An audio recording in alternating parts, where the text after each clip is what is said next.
hamba-hamba kaula. Andai kata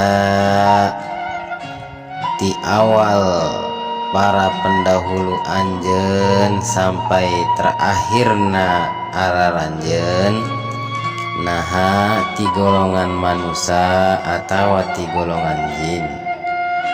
Andai kata makhluk manusia jin ti awal sampai ke akhir zaman, kanu ala afjuri qalbi rajulin wahidin minkum, kaayaan hate nate biadab kabeh seperti pang biadab-biadabna jalma di antara aranjeun. Dawuhan Allah, andai kata di awal jalma sampai ke akhir jalma, akhir carita alam dunia, eta si jalma jeung jin sakabehna ahli lacut, ahli doraka, ahli bangkawarah, seperti halna pang bangkawarah-bangkawarahna jalma, pang bangkawarah-bangkawarahna jin. Andai kata kitu, cek Allah, mana qoso dzalika fi mulki syai'an, moal matak ngurangan, moal matak ngarugikeun kana kerajaan kaula saeutik oge, cek Allah.